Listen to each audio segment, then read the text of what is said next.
Good morning to the press, to the people of Castries Central, and to all Saint Lucians listening. I stand before you not just as the candidate, not just as a citizen, but as a man in grief, grieving for the soul of this country and for the lives we have lost. The Helen of the West is bleeding, not just from the gunshots echoed throughout our communities, but from the womb of our nation itself. We are miscarrying our future, burying sons before they become men. And worst of all, we are starting to normalize it. Let me paint the picture of what the last 2 weeks have looked like in Saint Lucia. Friday, June 27th, a 36-year-old Jemmy Charles of Richford Dennery was shot and killed. 15 minutes later, police responded to another shooting in Grosile. Daniel Charles, 27 years old, gunned down in Moshi. Sunday, June 29th, Anthony Cox, an 18-year-old, killed in Palmis Soufre. Monday, June 30th, Yannick Jean-Philippe, a young man, fresh out of Bocage Secondary School, shot multiple times in New Village. Fast forward to just last week. Tuesday, July 1st, 3 persons were shot. 1 died. Kennedy Leon of Grand Riviere, Dennery. Thursday, July 3rd, 4 persons were shot. 2 dead. One was a 33-year-old Ika Jean-Baptiste, a carpenter by trade, caught in a hail of bullets while preparing for his daughter's graduation. And the other was my cousin, Troya St. Martin. She was 32 years old, 7 months pregnant, caught in the crossfire. Imagine getting a call at 9:30 p.m.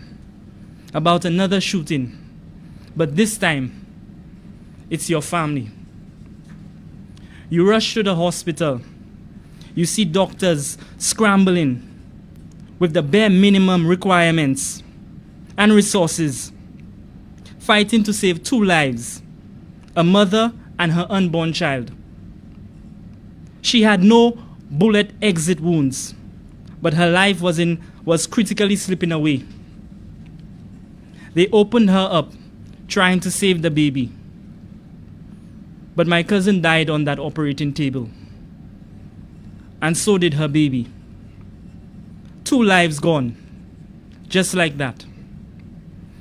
And the most unsettling part was witnessing how they were both zipped up in 2 separate adult-sized body bags. No special accommodations for the innocent in this country. One size fits all, even in death. Should we even ask if she was in the wrong place at the wrong time? Or should we finally admit that this country is on the wrong path and dragging us all down with it?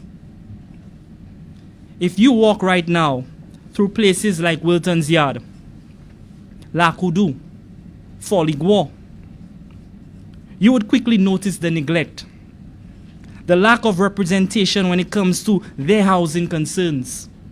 These communities are packed with dilapidated wooden houses, structures so fragile that they offer no protection from the rain of bullets.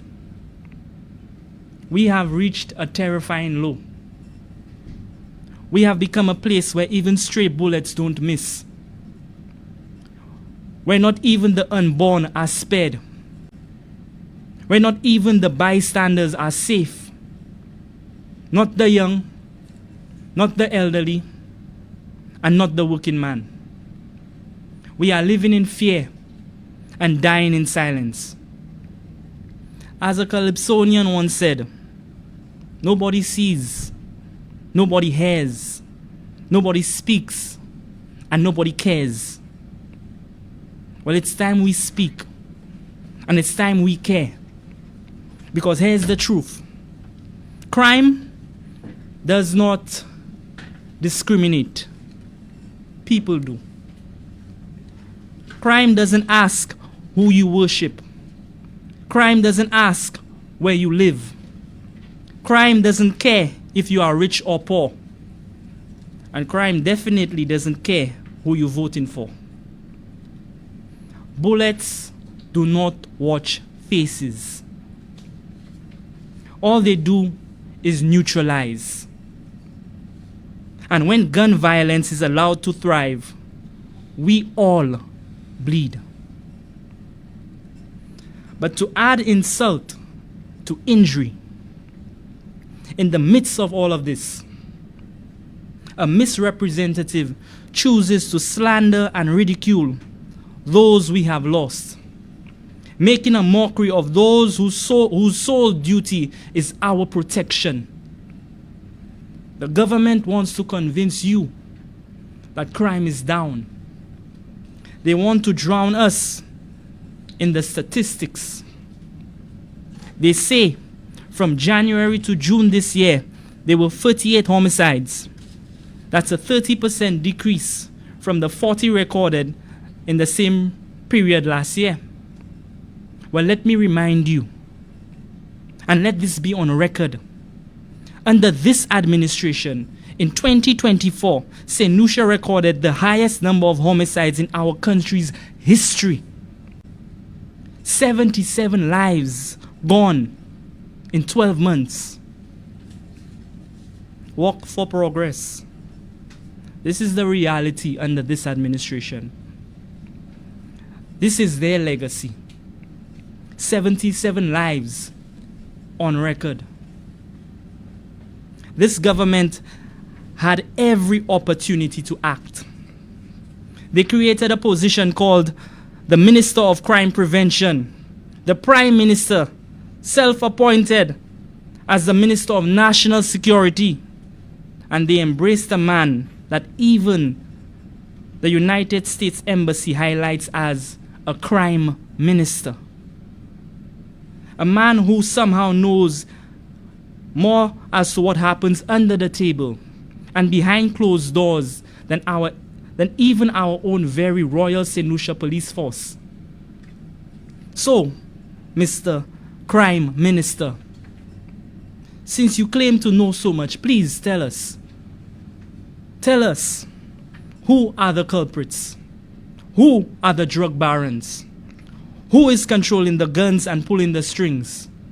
Who is the Escobar? Who is the Capone? And who is the El Chapo of Saint Lucia? Ladies and gentlemen, allow me to quote, "You know what I know, and I know what you know." So, Minister, when you remain in silence, we are left to wonder, what is your true agenda? Is it to protect us? Or is it to control, manipulate, and orchestrate the chaos? My people of Saint Lucia, let me make this crystal clear. We are not asking this government for too much. All we are asking for is protection. The protection that we pay for. In just 2 weeks, 12 murders. And at this stage, the government bears the responsibility of our public safety. But when those who are supposed to demand protection are instead endorsing violence, then God help us all. Even Dr. Kenny Anthony once admitted, we have all failed in the fight against crime. But you know what is worse than failure? Refusing to act. And as long as the story of impacts remains unresolved, and as long as the actions of Operation Restore Confidence remains buried, as long as rogue police officers, crooked politicians, and dirty businessmen remain untouched, crime will not stop. It will only get worse. Saint Lucia, my name is Rosh Clarke, and I am the United Workers Candidate for Castries Central.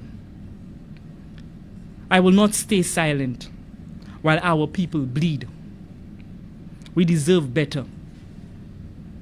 Better than silence when mothers grieve. Better than the cold numbers masking real pain. Better than leaders who turn away when our nation cries. We deserve a future where our children are safe. Streets are filled with hope and not fear. We deserve justice that is fair, swift, and unwavering. We deserve leaders who stand with us and not above us. And as I say this to every Saint Lucian, especially to the people of Castries Central, if a government cannot protect our lives, then it has no right to govern our future. Thank you.